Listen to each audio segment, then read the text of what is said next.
track. And we will have Miss Crystal Spring. She will be talking about today during her session, closing the gap, strategies for effective medical dental integration. So a little bit about our speaker. Crystal Spring was born on Fort Peck Reservation in Montana, Northeast Montana. She has been a dental hygienist for over 20 years. She is not only a clinical dental hygienist, but she is a business owner, a grant writer, an educator, an author, a mentor, and just all around good person. And she is the executive director for an organization called Smiles Across Montana, or SAM. Crystal has a spirit of collaboration and alliance, and she's passionate about medical dental integration, which we will go into today. Also, Crystal was a past president of Montana's Dental Hygienists Association, and Crystal began her public health journey with her brother. It started with her brother. He was an athlete in the Special Olympics, and that kind of got her focused on public health. Now that she is the executive director of Smiles Across Montana, it focuses on rural and native lands. It is a nonprofit. She has a mobile dental clinic, which goes to schools, nursing homes, WIC clinics, homeless shelters, etc. Crystal's first mobile clinic was in a nursing home where her grandma Harriet spent her last years. Oh, well, you interviewed me. I'm like, where did you get it? I'm like, he's been stalking me. So I actually met Crystal Spring last year at a dental conference called what was it? It was ADHD. No, it was a very I met you a couple of times last year. And it was at the second time when I met ADHA.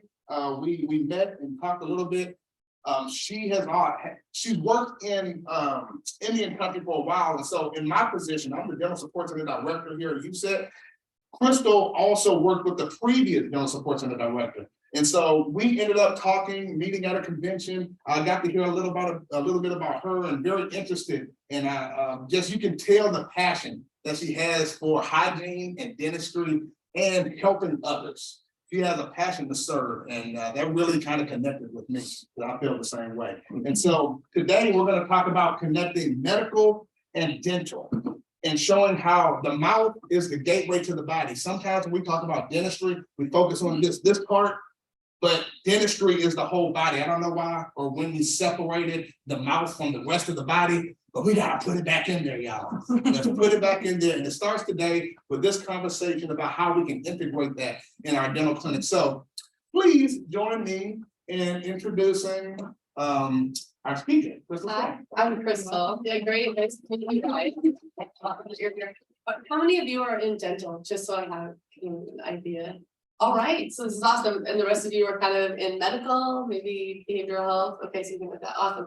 So are you physicians, nurses, doctors? Physician, awesome. So it's great. So some of the information we'll be going over today, I'm going to skip over some of the earlier stuff because I have a lot of information for 1 hour. But I think it'd be really great to see like how you can implement some medical dental integration into your programs. So disparities in rural America, obviously the causes are manpower and insurance. These are you guys have seen this slide before, these are your health provider shortage areas.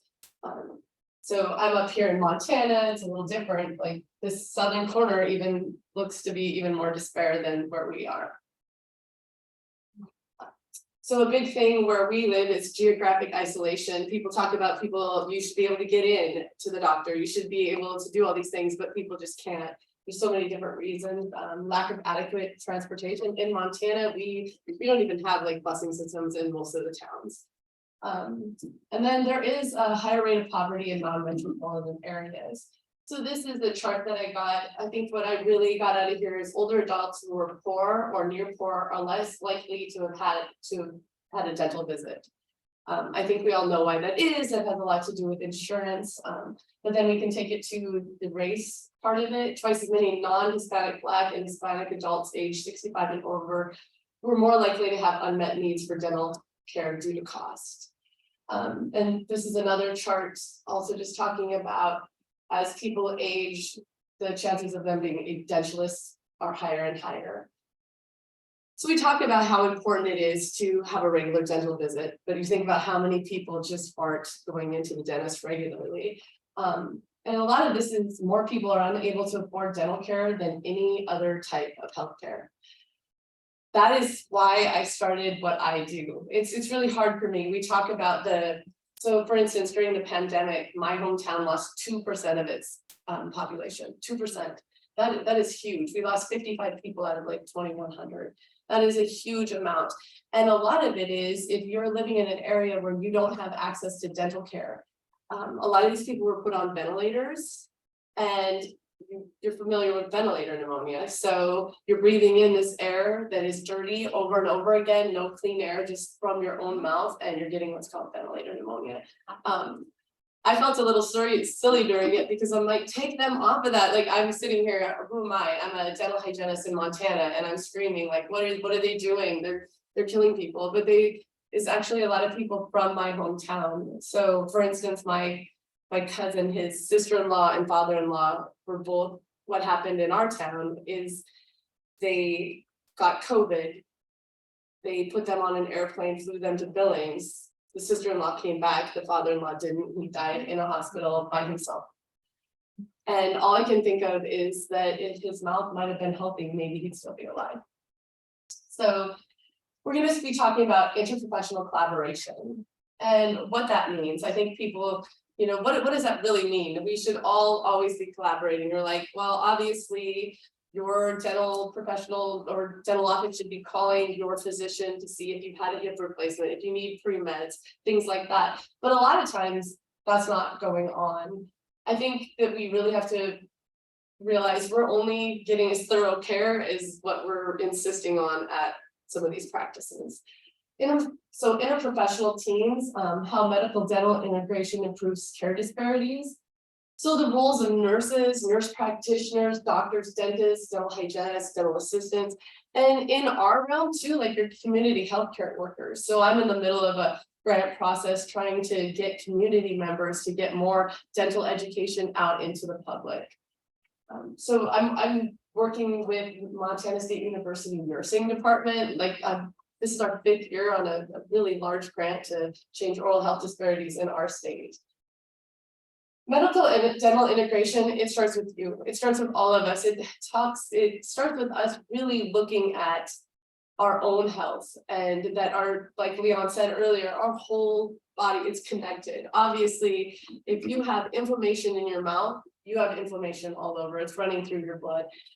I think that's really funny. I've tried to explain things to patients. If you have a cut on your hand and it's weeping and it's pussy, you're gonna do something about that. But people have things like that in their mouth all the time, and it's just normal, and it's going through their bloodstream.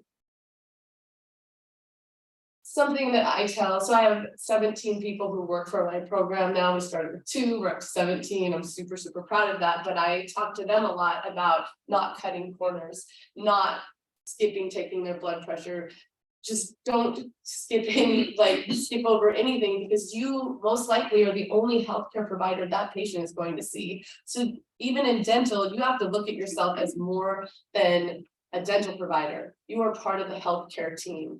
And that goes back to nurses and physicians. We actually need to be looking inside of the mouth. And I have some really cool tools that are really affordable and easy to implement into a practice. So reasons for medical dental integration, obviously we need it. This slide is just saying that we need it, and our healthcare system could save a lot of money. And we obviously know there's something called the oral systemic link. Leanne and I were touching on that, and just how much it costs in emergency related work. So I teach nursing students about oral health. I teach them how to use intraoral cameras. We teach them how to apply silver diamine fluoride. There's a new medical code for silver diamine fluoride. Are you guys familiar with SDF at all? So there now is a medical code that you can bill. So I know it's hard for some medical offices to be billing a dental code, which they usually could get paid for. Now, I have it written down somewhere. There is it might be one of the slides, there is a medical code for SDF. So when a child goes in for a well child visit, somebody could be applying silver diamine fluoride to their teeth, and you can actually bill for that. That happened just this July 1st. Excuse me, you mind me? Yeah. Back up a couple of slides. This is screen for one. Okay. Please watch it. Okay, wait, I'll go back. So when you know better, you're gonna do better. And I think like learning things in classes like this, somebody showing you how to implement it into your system. I think just when you actually do go back to private practice, you can start looking at things a little bit different. And are you considering your patient's whole health?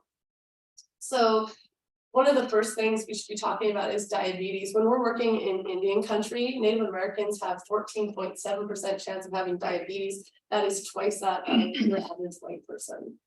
I have a lot of my own theories around this. I believe a lot of it has to do with access to dental care. If you have chronic inflammation in your mouth and you are walking around not knowing, not doing anything about that, and say you're pre-diabetic, which is a lot of what we see on some of these areas that my program's in, that's gonna put you over onto full-on diabetes. And we know that we can't cure diabetes, you can control it, it's not curable. So it could actually be prevented a lot, I think, and I think if we could really up what we're doing for prevention, it would be amazing. So there is a two-way relationship. Diabetes increases the risk for periodontal inflammation, negatively affecting their glycemic control. So it's like diabetes has got to be one of the hardest things for dental professionals to treat.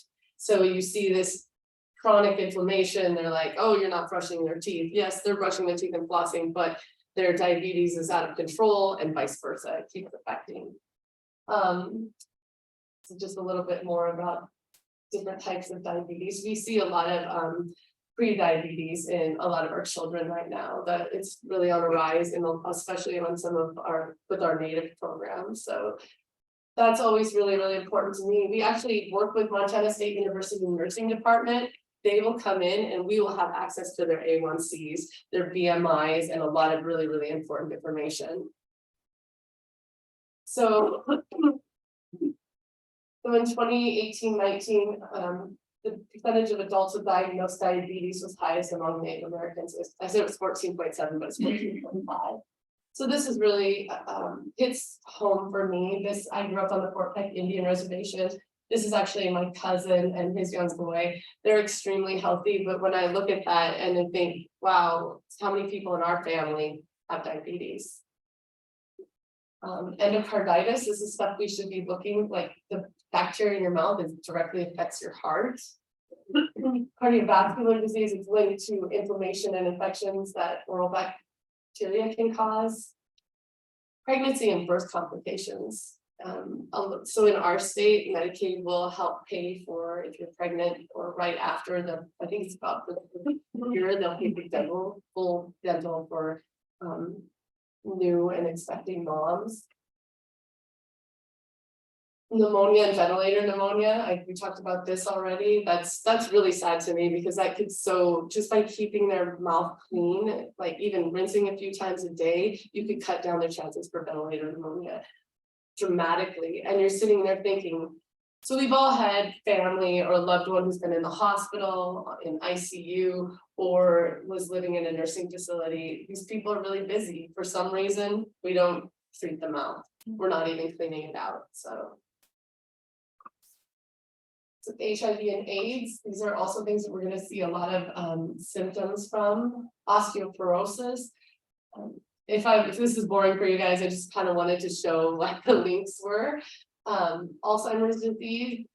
So my husband's father passed away from early onset Alzheimer's disease. He was an old cowboy. He wasn't even very old. He was only 67. Actually, he's a very young cowboy who never had access to dental care, or insurance was just a little too expensive. I remember he used to treat some of his things with horse antibiotics.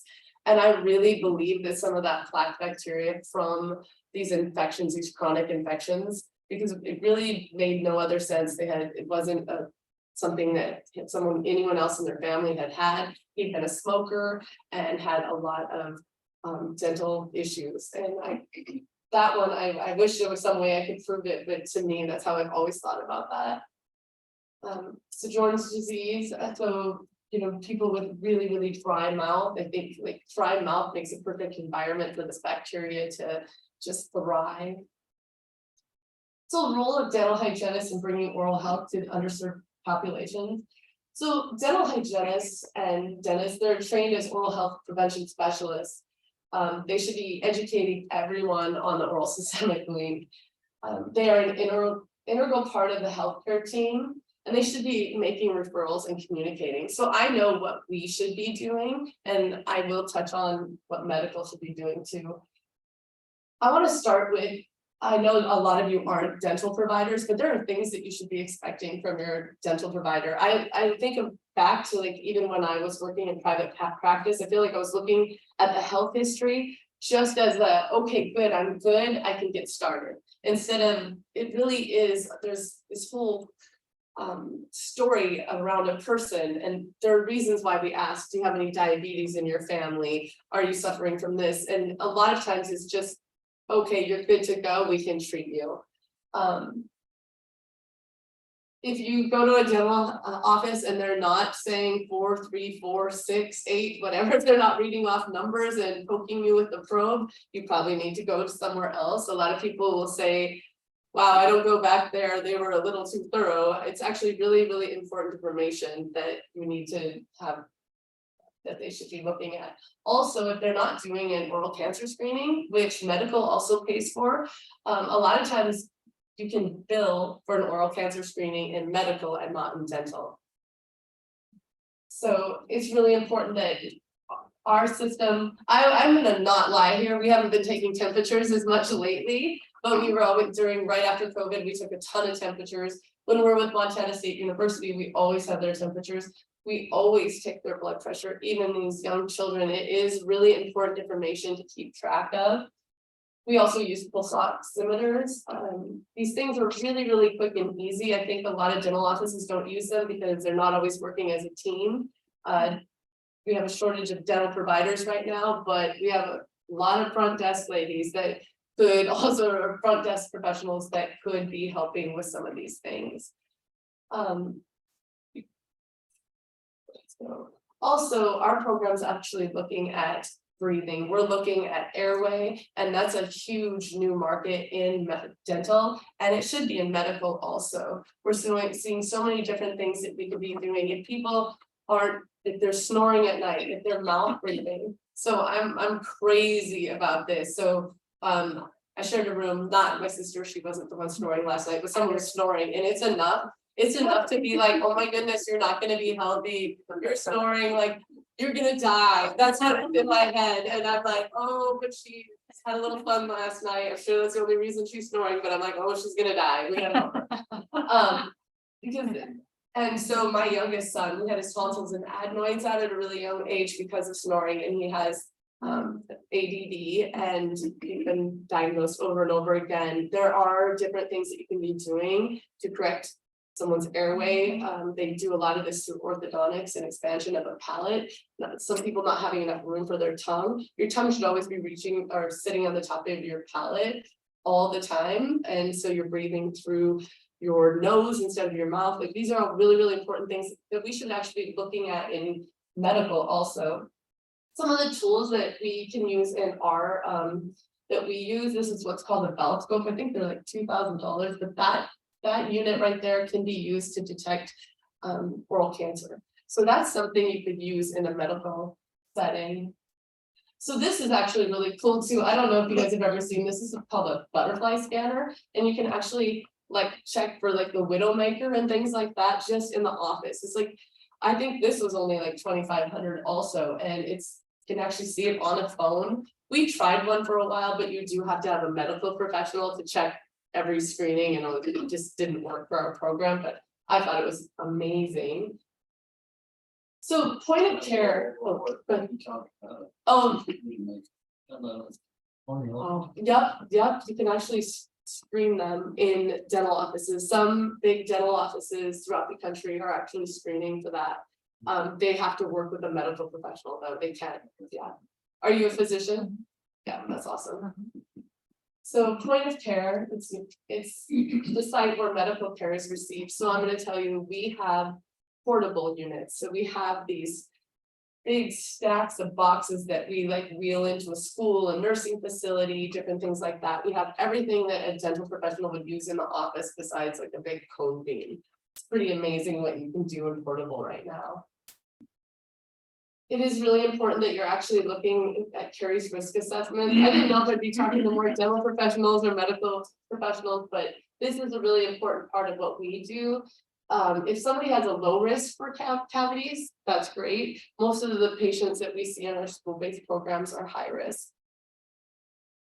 You can also do some pre-diabetes risk tests with your patients also. I mean, these are just some of the different sites where you can get these. These are free. You can go to the American Diabetes Organization.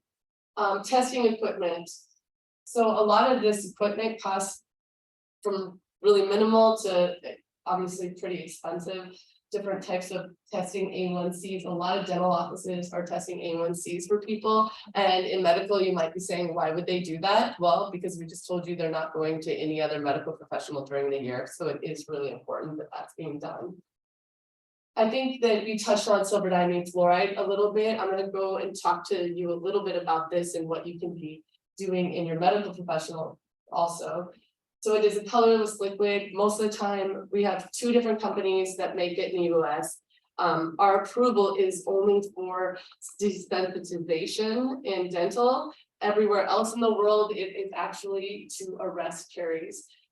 It is a colorless liquid that actually, the silver in it actually can stop a cavity. It's going to turn a cavity darker than it already is. So in our program, if it's a dark brown, we can use, it'll turn black almost immediately, depending on which product you're using. It's classified as a class 2 medical device. It's cleared for use in the treatment of tooth sensitivity. But I will tell you, in other countries where they don't have the same FDA approval system that we do, it's considered for the arresting of cavities. So that's where dental hygienists and dental assistants in different states are able to apply it because you're not diagnosing. There are 2 brands available right now, but there is another one that's coming through right now.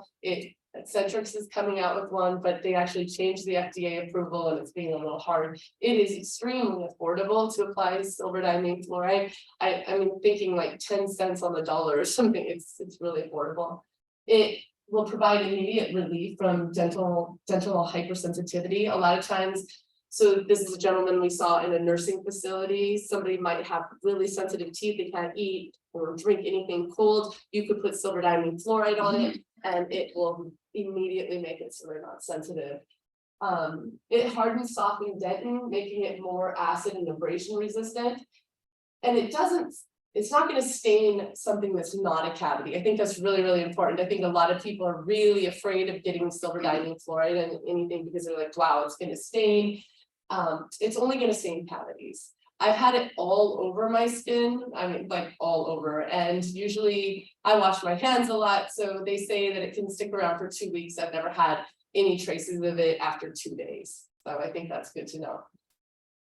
And it provides important clinical feedback. If you use this in a medical office and you saw it get darker right away, you're like, wow, that was a cavity. So those are the 2 different brands. There is Revastar makes one that is 2-step. It's supposed to not stain as much. I call whatever, it takes longer for it to stain and it stains just the same, but it is an ammonia base. So a lot of times when we're using it with smaller children, if they smell the ammonia, they won't like it. So we use their water-based product. And when should it be used? It should be used in patients with high-risk sites, exposed root surfaces, furcation, so in between your roots. A lot of times you can use it around a crown.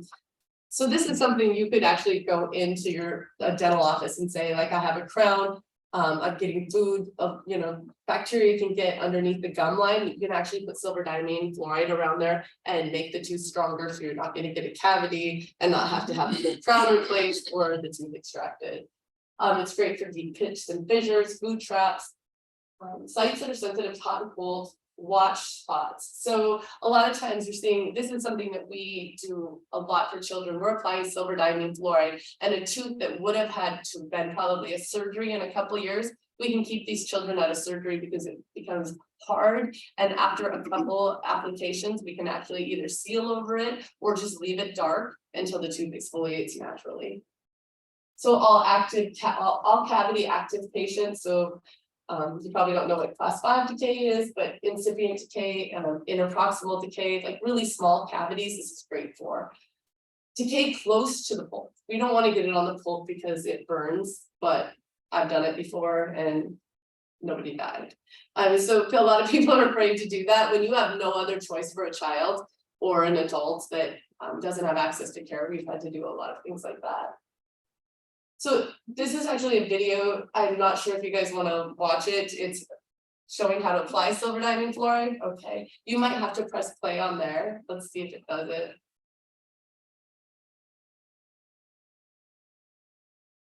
So you have to have a dentist, like with our nurse practitioners. We collaborate with them as a physician. There are certain things that they can manage up to a point, and then they have to bring. You could do this without talking to a dentist. You don't need to talk to a dentist at all. As a dental hygienist, you're doing this inside your scope of practice. Yeah. Yeah. So, and it's, you know, if you don't want to play. Okay. Maybe minimize it. Oh. We're getting there, kind of. So a lot of the things you're showing, I'm asking a lot of questions. I love A it. lot of the things you're showing us is under the purview of the dental hygienist. You don't have a dentist involved, right? So we don't have to. My program, we actually do what's called teledentistry, and we have pictures. So we take pictures and x-rays of everything in the mouth. We have a dentist look at it and then we apply. So it's- That's how we like to do things. You can actually do that within your realm too. I'm going to show you a little bit later. There's these cameras made by Mouthwash that cost $300. It's amazing. You can take so not pictures. really video or camera pictures. So Yeah, they're pictures. You can also video. There's a system that Mouthwash has called D1, and it's actually, there are dentists out there who will do teledentistry. You can have like a program, can have a subscription to D1. And if you saw something in someone's mouth and you were questioning it, you could actually send it, a dentist could look at it and you could evaluate it that way. No, that's awesome. Oh, I think you can press. Oh, wait, Is it right there? Yeah. there's no sound though. That's okay. You can, if you can fast forward it too, is the sound turned down or is that? So there are actually videos all over online that I actually got this from one of the silver diamine fluoride sites. It's Advantage Rest. You can actually watch that video there. We can skip by it if you guys want. It's super, super easy to apply. A lot of times people will think that, oh, wow, you have to have it on there for the whole 30 seconds. I have seen the silver diamine fluoride, when it works immediately. Like you can see a color change. I think it's fantabulous. So this video is by Dr. Jeanette McLean. She's amazing. She's out of Arizona and she does some amazing non-invasive things for children's teeth, where a lot of times when they have to actually be put under for surgery, she's able to do this without any harm to the child. So we can skip ahead if you want to make it full again. Oh, I think you were slideshow and focus. Great. All right. All right, some of the risk factors for silver diamine fluoride. Temporary metallic taste, because oh, I don't know if that camera can move. I'll be okay. Oh. So if they have a silver allergy, you wouldn't want to use it for someone like that. So they're actually going to get permanent black staining when applied to a cavity. It's going to turn it permanently black. It's not going to get any lighter over time. So the patient, it is really important that you have a consent for that they really understand that this one's dark, but it's going to get darker. So in our program, our protocols are never to use silver diamine fluoride on a front tooth. You need to be talking to a parent. I actually just went through something with my team where they had applied it around a bracket. They thought it would just desensitize. It actually turned it dark. It was a big ordeal. People are not happy with having big black spots on their front teeth. Who knew? I don't know if the sound's gonna work on this one either. This is actually one of my friends, Dr. Brooke, she made this video of what it's like to drink silver diamine fluoride. And it's actually really, really funny. She is drinking it, she doesn't mind. It feels a little, it's a horrible taste in her mouth, but she was actually swallowed it like more than we would ever apply somewhere else, and she was fine. She was trying to prove, well, during the pandemic that she could have certified nurse assistants apply the silver diamine for her through teledentistry because these patients desperately needed it and she could not get into the dental facility. So that's kind of what that's about. But we can skip past that. Let's go. Oh, sorry, I You're was trying okay. to, oh, here we go. I think we might Oh, okay. be able to play. Oh, and this one. Okay, So okay, now. Let's see if we can.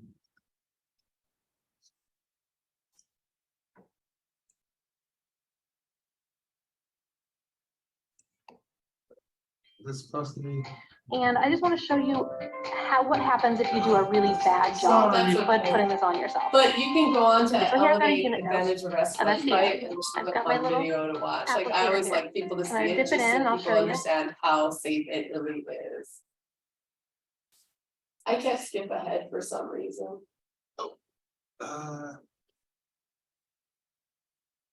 No, Okay, I also wanted to talk about Cure Not Repair. This is from Bovardis. So a bottle of SPF probably costs like $120 and has like 100 and some applications. So it's less than $1 per application, way less per tooth. You know, we say cents, you know, on the dollar per tooth. Cure Not Repair, it is a little bit different. There's actually a new code coming out. This has a hydroxyapatite where medical professionals will be able to bill for this too, but this will actually regenerate enamel. It is the first of its kind. Of course, we can regenerate enamel. We can clone sheep. We can regenerate enamel. This is a really hard thing in the dental world. People are in disbelief that it can happen. This product has been around. It's a big Swiss company. Some of the FDA approvals just came through for this, but they will have a code as of January 1st that we'll all be able to bill for Cure Not Repair. I'm super, super excited about this.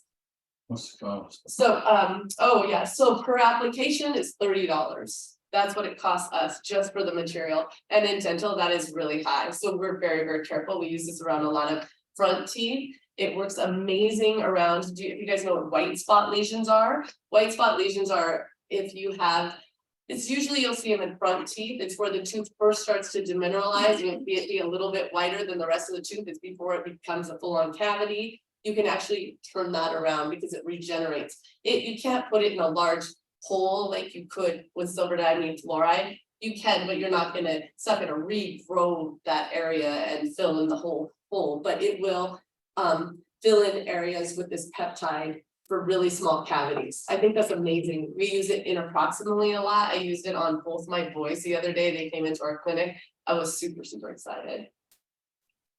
So who can administer SPF? Dentists, dental hygienists, physicians, nurse practitioners, nurses, trained assistants. I'm wishing that certified, you know, anybody working in public health could do it. I feel like people should be able to buy silver diamine fluoride at the store. I think some of the biggest risks are that there is permanent staining, and you do want to be wearing eyewear because of the pH. You can burn someone's eyeballs really, really easily. I've never seen it though. There is an Advantage Arrest just came out with a gel, so a lot of people were worried about the liquid of it. They were worried about, oh wow, I want to get it dispercation, I don't want to get it anywhere else. If it does get on your tissue, it does stain it, but like we said, no more than 2 weeks. I have a funny story. We had a little girl that came into one of our clinics and the mom was so angry. She said that we dropped silver diamine fluoride on her face, and I'm like, I'm pretty sure that's a mole. And it's crazy because it's still there, and I don't know if she's still mad because her mold didn't go away and it wasn't silver diamine fluoride. So you obviously want to be very, very careful with it, but I've never seen the staining be very, very long, so I think that's important to know. There's so many different resources that talk about silver diamine fluoride and you can apply it. So back in October of 2021, so it's almost 2 years ago, the World Health Organization added topical fluoride containing preparations such as toothpaste, glass ionomer cement, which is a product that we use for sealants. It's actually so easy, not technique specific, and I'm praying that someday medical professionals are able to do that also. There's you can seal over decay, we'll be talking about that, but they actually added silver diamine fluoride to the essential medicines list. So these are what some of the consents for SVF look like. You can go to different sites. I would just Google it. There's a bunch of them out there. And you know, however you do things, processes for your organization, have a consent that someone can sign. This is just saying that the American Dental Association supports the option of non-restorative care for tooth decay. I think for so often we believe that, oh, everything has to be filled, has to be drilled out. You can actually cure a cavity. So if you had a infection and hole in your ankle, you wouldn't drill it out and make it even bigger or amputate your foot. That's what we've been doing in dental for so long. If you can heal your tooth, you're healing it, and then you can place a restorative over it. You do not have to drill the tooth. So next month, or this month, I guess it's August, I'm speaking at a conference and it's called Drop the Drill. It's a dentist in Wisconsin who actually only uses silver diamine fluoride, is not drilling at all. That's probably a little extreme for most, but I'm super excited about the information that we're bringing forward, because I've worked in situations where a lot of our patients, they are never, ever going to see a dentist. And I think a lot of people, especially when you are a dentist or you're working in a medical field and you go to the dentist and you go to the doctor on a regular basis, the access to care issues, you really, sometimes we can't comprehend, and lawmakers can't comprehend that. What do you mean people don't go? Well, there's a ton of people who don't go to the dentist, especially due to the cost. This is something that gets me in a lot of trouble a lot. So in 2016, the guidelines from the American Dental Association said sealants are effective in preventing and arresting pit and fissure occlusal caries lesions of primary and permanent molars in children and adolescents compared to the non-use. So somebody can have a cavity in a tooth, and they're saying that it is better to seal over it than leave it exposed. There was a time where your dentist would say, oh, wow, if we seal over decay, it's going to blow up under there. Well, the really sad part to that is there was never any data-based information that came back. It wasn't true.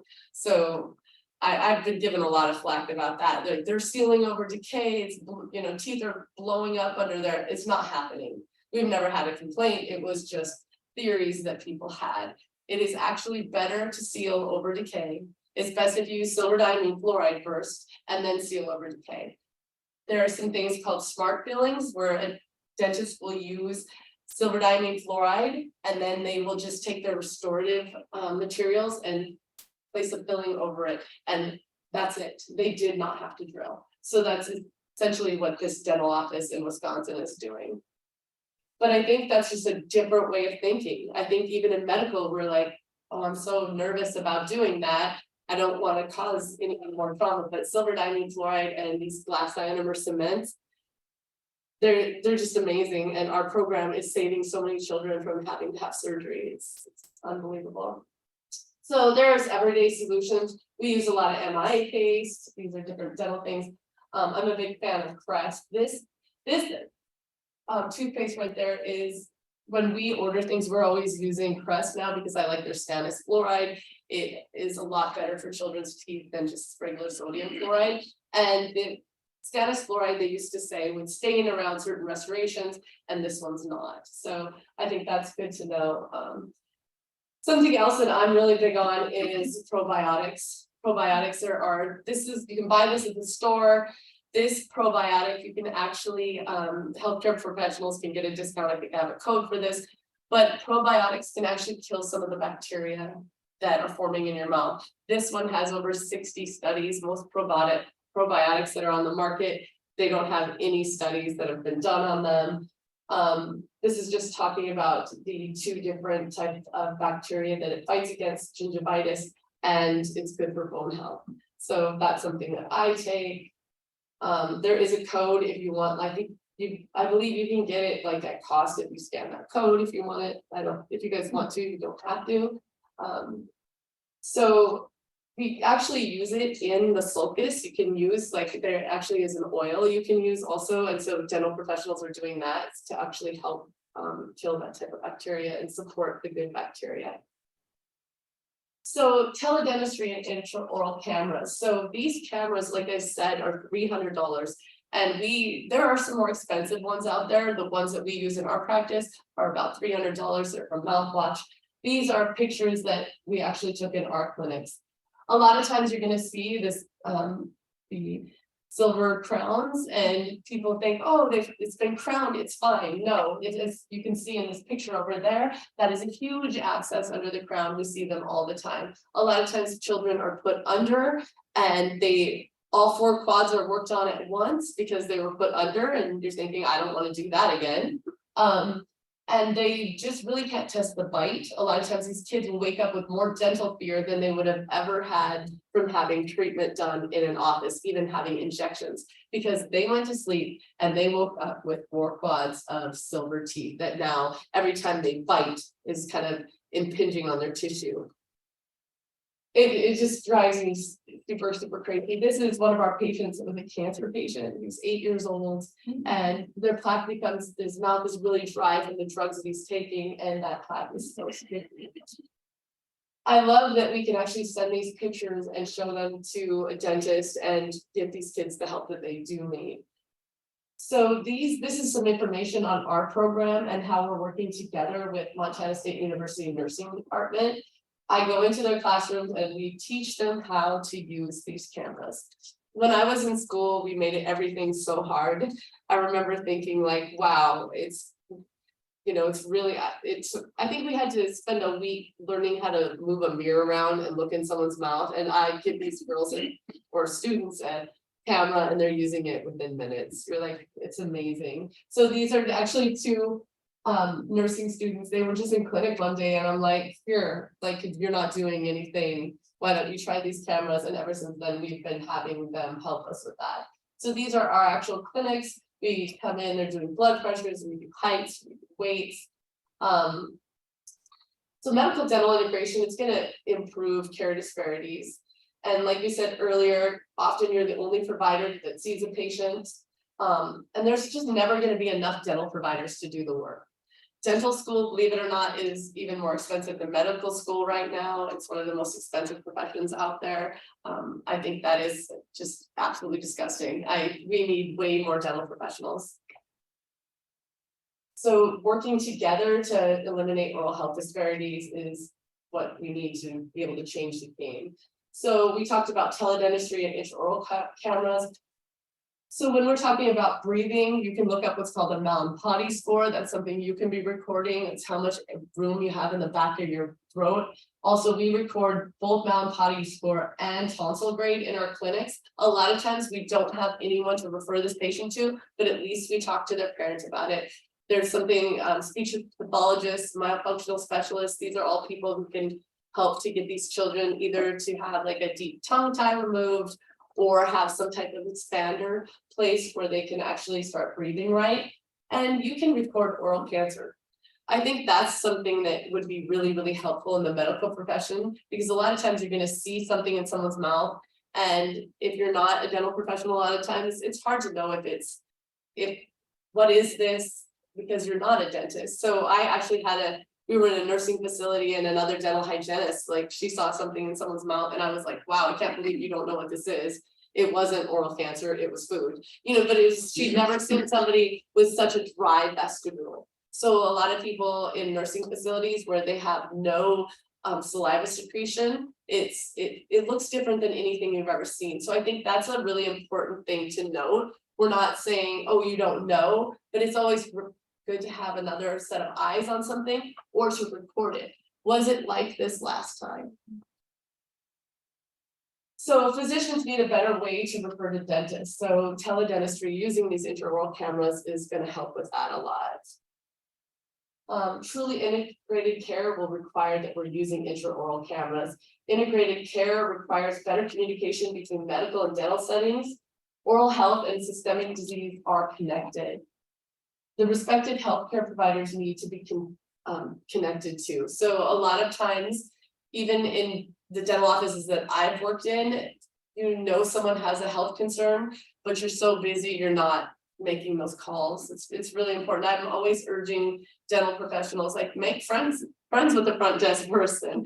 They, you know, anyone in the office that could help you, because right now in dental, we have, I mean, I'm sure if you guys have tried to make a dental appointment right now, you know they're backed up way more than 6 months. People just cannot get in. I can't believe how many people who I would not say perfect applicants for my program are begging us to see them right now because they can't be seen anywhere else.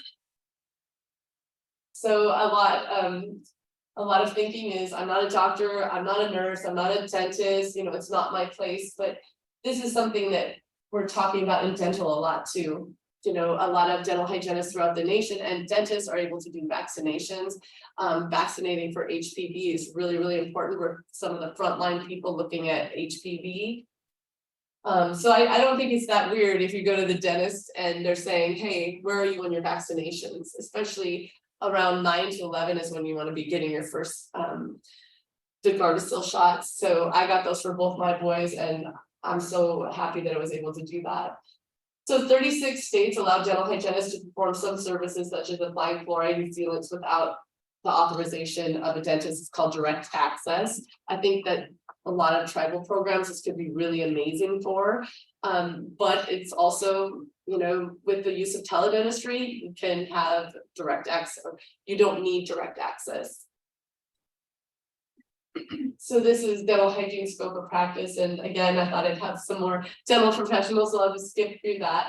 So filling the gaps, community dental health coordinators, do any of your programs use any of these different, do you have community health aides? So that's something that we're looking at in Montana too. Different states have dental, what's called dental therapy. That is our mid-level provider. So you have a dentist, a dental therapist, they can actually drill and fill. In some states like Washington, dental hygienists have been able to replace fillings for years. It just makes sense because we don't have enough dentists. Primary dental health aides, that's something, different things that you could be looking at. Expanded function dental health aides. And I do believe in some, I don't know exactly how your guys' program works. I do know that when I've worked on different reservations, we can, with the collaboration of the tribe, be able to do more services than we would be able to do if we were working in private practice. Sorry. Oh, I went back. Sorry, guys. So I think it's really important anyone can educate, and public health and mobile dentistry are only as subpar as the clinician is providing the services. I like to say that a lot because people are like, wow, you work in public health, you just do what you can do. And like, that's not the truth. We do our best for every patient. And I don't believe because you're using mobile equipment that you just clean half their mouth. There are times when I've been working in a nursing facility, but that it's, no, you weren't able to get everything. But if you brought that same patient into an office, you again would not be able to get everything. So I think educating is really, really important. So I'm going to just show you some information, and so you can kind of see how we've used medical dental integration with Montana State. I know we only have like 10 minutes left. So MSU Nursing College, they received a $3.9 million grant as an oral health grant, and they came to us to help them implement it. They started with a request for oral health supply and classroom education. Now we are bringing in a full team. They're doing A1Cs, heights, weights, vision. Nursing students are learning to not only apply silver, diamine, fluoride, and fluoride, but they're actually learning how to use intraoral cameras, how to record and refer, and they're learning how to educate patients on what they should be eating, how they should be brushing. It's pretty amazing. So, and then we grew to include mobile dental hygiene alongside undergraduate nursing students to complete their mandatory Head Start screenings. So do you guys work with a lot of Head Starts at all? Is that something you guys work with? Maybe, so. Today we are one community in health with a mobile team of behavioral, dental, and primary care providers visiting 4 partner nations. So there are 8 nations in Montana and we're on 4 of them. So hitting the road, we have 6 grants, 5 campuses, so we have 5 nursing campuses that I go around teaching throughout the state, and they meet us on the reservation and work with us for about 4 to 5 days. So this is what the towers look like. It's a little crazy. When we first started, we used bags, things like that. If you go to my Facebook or Instagram, if you go to Smiles Across Montana, we just got our first mobile unit and I'm super, super excited about it. And we are adding our first full-time dentist to our program next summer. So medical dental integration improves care disparities. And again, you might be the only healthcare provider seeing them. Nursing students, they apply fluoride varnish. Talking about scope of practice, because a lot of times there are people are like, I'm not a dental professional. But again, if you are the only person seeing that patient, it's not good enough just to look to the back of the throat anymore. We really have to be looking in their mouths. I will teach nursing students to do oral cancer screenings. You have gloves on. Sometimes if you're just feeling around in their vestibule, I've totally sunk in before, and you know that's not healthy. Or the same with the palate. There could be something going on. You can find oral cancer before it's too late. A lot of times the tissue can look completely normal, but it's eating it away above it. So it's really, really important to be looking and feeling inside their mouth. These are some of our evaluation results, just what it was like. So a lot of times the students, when they're using some of our screening devices, they would feel not knowledgeable before, but we know like actually implementing something, working with it, you're going to come back with a lot more confidence. I just did a program in Hood River, Oregon, where we did a all-day continuing ed class on silver diamine and glass ionomers. This is to a room full of dental professionals.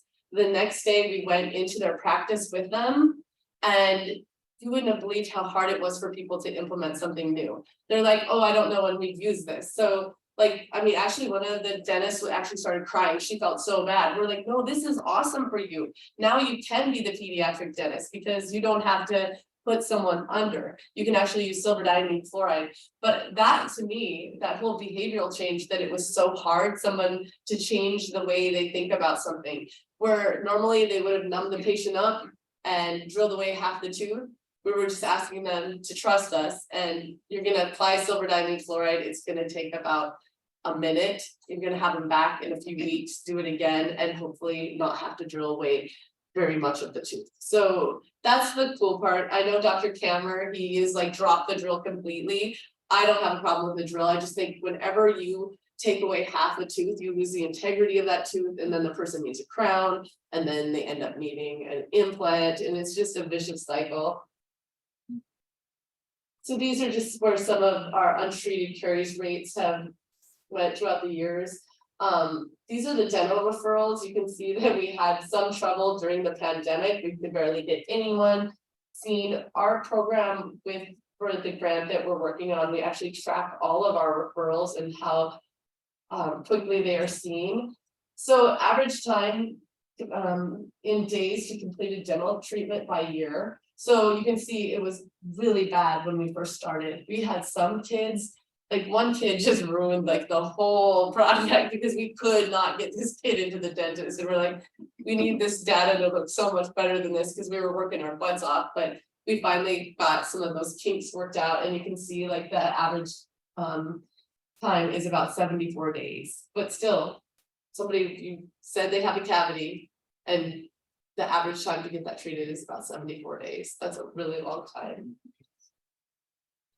So we referred about 139 out of the 414 children screened. So I just think it's really interesting to see how many of the kids we're actually seeing. So these small children, these are children that we put SDF on and we seal over their teeth. Because the sealant material that we use, it actually, you can put it on your finger after it's been mixed and you can wipe it on their tooth. And it's not having to be dried and isolated. And, you know, it's not this big production. It actually happens within seconds. It's really amazing. And so this is what one of our clinics would look like. So we just bring it all in. We work in really weird places. I think the weirdest is, I'm pretty sure we were in a bathroom. Well, there was a bathroom in the room we were in. People just kind of put you wherever when you're in mobile. But it just shows that it can be done and you can do great quality work in that situation. So over the 3 years that we've been working together, 79 undergraduate nursing students traveled 490 miles to participate in this rural outreach experience. And the really cool part is these nursing students, they're excited to do this work. They love oral health. Like I've tried to get them to come over to the dark side, go back, you know, they're almost done with nursing school. I'm like, you should be a dental hygienist. And I've had no takers yet. So, and this is just more information on that. I think it's kind of fun to see like us treating the kids though, and how mobile's done, because so much of the time, like I actually made a video and it's really funny because what people think we do compared to what we do, like people think that I just like move everything and like lay down, no mask, I'm gonna treat you, but we actually are bringing an entire dental clinic into these areas, and it can be really, really affordable. We take x-rays, we have state-of-the-art equipment. You can actually do it even a lot more affordable, but I think right now a complete mobile, like portable unit for us is, with everything you'd have in a dental office, costs us about $80,000 per unit.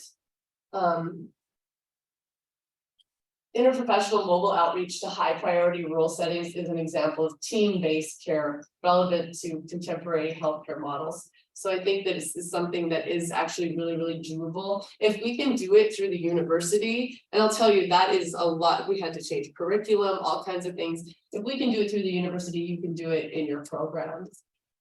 This ongoing service-based learning experience is an efficient way to educate future nurses in rural and primary care. And if any of you guys are ever interested on more information and how to implement these kind of things, I love this stuff. I would love to help. You're going to reduce pediatric oral health disparities in underserved communities and assure preschoolers are ready to learn. I think that's a big thing. I'll kind of leave you with this. I had a patient that for over the course of 2 years, every time we would come and get him out of his classroom, he would cry. My brother is intellectually delayed, and I remember thinking like this boy has some of these same cognitive issues, but by the time he finally got treatment, now he was like a different kid. It is amazing what pain can do.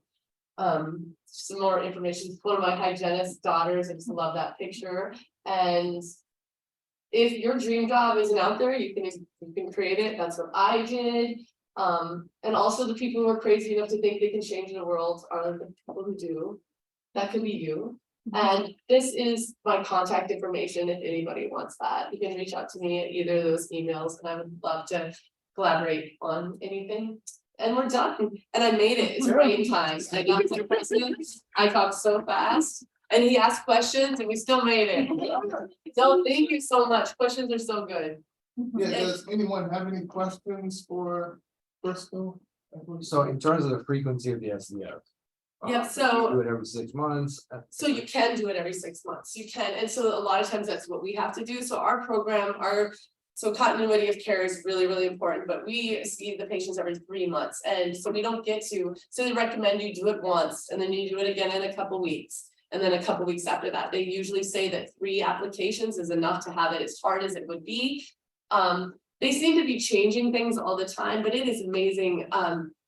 So you never use something sharp. So you would never use like a dental explorer. If your dental office is doing this and poking around at your teeth, you actually need to say stop, because they can actually, if you didn't have a problem before with that poking, you can actually cause a problem. So we actually just use like a probe. You can tell, you can hit on the tooth. You can tell if it's hard. You can feel soft compared to hard. And you can even do that as a medical professional. You can have a metal instrument where you can kind of tap on the tooth and you can feel, if you can scrape it away, you know, it's soft, but if you can tap on it, it becomes hard. So they do recommend it's a couple weeks after the first exposure, but it doesn't matter. It is cumulative, whether it's 3 months or 6 months later, it's still gonna help. Is that helpful? So first time in 2 weeks and then 36 months. Yeah, no, so they usually say within, like, they need to be 2 weeks apart and they usually recommend 3 applications, but it can be longer. So, Thank Yeah. you, Crystal, appreciate it, and.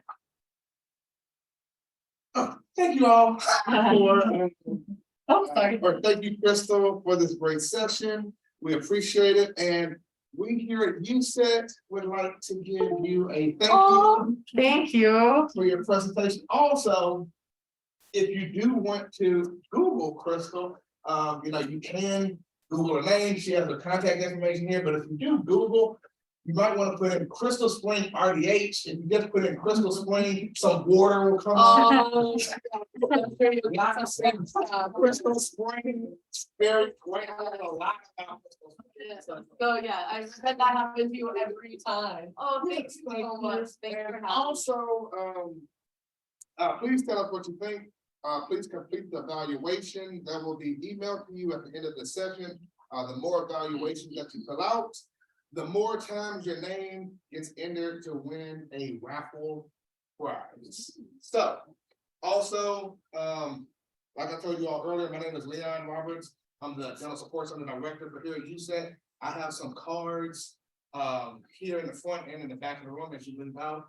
If you have any questions about how the USET Dental Support Center can assist you with your travel nation or your dental clinic, please feel free to reach out. My team is in the back. We have our project administrator, Michelle Scarlata, D'Angelique Lister, our program coordinator, and Alexis Goddard, who is our admin assistant. Oh, and also we have our epidemiologist that works with us, Bryce Harper. No, Bryce. Close enough. We're practically the same. So we are here to assist you if you need any kind of, you know, assistance in providing dental access to care for anyone that is treated in your travel nation or your dental clinic. Thank you all. Have a great, yes. You do a lot, our children are supposed to, we have a child development center on the reservation. And so all those kids are supposed to have like access to the internet. We are privileged to know that we have insurance plans for tribal membership that gives them access to dental care, however they do not do it. And so we statistically, being part of the diabetic community grant team, have looked at this issue for a long time. Why don't they go? How can we not like get them to go? And so now, since we do primary care and clinic care, something very interesting you brought out too. We're finding that we get our elders are now going into artistry dentistry and getting these implants or new mouths at 65 plus years. And so they come back with these giant bills because our purchase referred care programs are putting the money in. So it's taking monies out for, you know, you get a couple people with major dental issues and we're talking $30,000. We had a dental person that had a treatment plan of $80,000 that he was given. If he could get his hemoglobin A1C down below 8, they would do it. And he would be like this poster child for their dentistry program. And these are some of the things that we're seeing. So the one person that came in, they need clearance because if they put down, if they have well, they come in with, you know, several comorbidities. And so we would not approve them for these dental things. We put the stop to it, you know, to say no until they get cleared cardiology wise. They have a cardiologist. And and they have an endocrinologist. And they have you know, they've also have hemo in their life profile. They have to be cleared by these people before we're gonna go and clear them for these things. And it took 1.5 years for this patient to be able to go cleared by these specialty groups on top of us to get Healthy enough to get the treatment. Yeah, and then they go and they get this, but this is, we're seeing a lot of, I don't know if you guys nationally have Aspen Dental's one, we have another one, a newer one. Group that are coming in and doing, these artistries, which is called, and that's where our older population is going more so than following along. And then what happens when they get into a problem with a dental issue? We don't do dental at the clinic, so now they're out in the emergency room, and then they get a prophylactic management. Oh, and then, did you make an appointment with the dentist? Well, no. So now they need a new round of antibiotic therapy, and then, so they. Well, the thing with dentistry is for most people don't think about it till you're in pain. So, but at that point, that's when it's gonna be the most expensive and it's gonna be the most invasive in a lot of cases. But what Crystal was talking about with the medical dental integration is so key in our older population is because they may have medications, other kind of systemic diseases going on. There really needs to be kind of a collaboration between medical and dental. We could talk about some of that and how we can bring that to you because at USET, as the Dental Support Center Director, I'm representing all 33 tribal nations. With that being said, not all of our tribal nations have a dental clinic. So I'm trying to figure out ways we can increase access to care even though they don't have a dental clinic. And some of that is using portable dental equipment. Some of that could just be outreach. Some of it is maybe doing screenings because people don't know what the problem is until somebody points out. Because Crystal was talking earlier about like people, you have pus on your hand and stuff, you would go see something about that. I used to use the analogy of, if you were bleeding from your eye, you would do something about it. But if you're bleeding from your mouth, you don't think about it because if everybody in your family has bleeding gums, it's normal. If everybody in your community has bleeding gums, it's normal to you. But we have to educate people that is not normal and you need to do something about it. And so those are some of the ways that we can talk strategically about addressing some of the issues with your particular tribal nation. One thing that I'm learning is that every tribal nation is different. Even though they all may have challenges in dental, how we address those can be different. And so and that's what we're here to do. I think implementing silver diamond fluoride into your practice is the biggest game changer because it's so affordable. It is so affordable. And like I talked about the company Mouthwatch that has some really affordable cameras that take amazing pictures. And you could be using that to record and refer and saving time. And if you actually could, sometimes the patient might not even really need to go to the dentist. That might not be the issue. So there's so many different ways of communicating. And we really have to be thinking there's just not enough dental providers. So what can we do that's affordable for everyone else? So if you, on child visits, if we could be applying silver diamine fluoride, you can get paid for it. That would be amazing. And you could, so what I've talked to a lot of parents about, I'm seeing the 4-year-old brother, it's too late, his kid needs surgery. And in Montana, I think I've seen a lot of EOBs, it's between, used to be about 11,000 after COVID. I think it's about 13,000 is the average Medicaid bill for a small child to have surgery.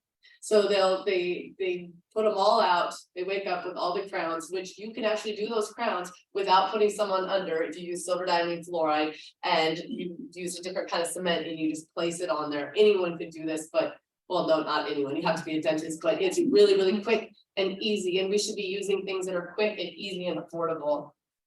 Yeah, but if you guys have any questions about implementing anything, I know a lot of the researchers, I could connect you with other people, things like that. I feel like my course was like really stuffing a lot of stuff at you, but I just felt like you needed it all. So if you have questions later or want some of my slides, I'm so good about sharing that too. So thank you for having me. Thank you once again. When I get a picture of me and Lee on. Yeah. Oh, and I think lunch is at like 11:15. Lunch is provided. Yeah, we're over you guys. I'm sorry. Leon's fault. I was good. I'm right on time. For your evaluation, I was right on time. Leon was not. Oh, that's okay. Oh, maybe. Thanks for having me. So good. Yeah, tried to get her to come too, but it didn't work out. Yes, I know. Sherry's the girl. What Joanne's something on there. I know you can. I don't need to you. She'll still want it. Yeah, I'm working on signing.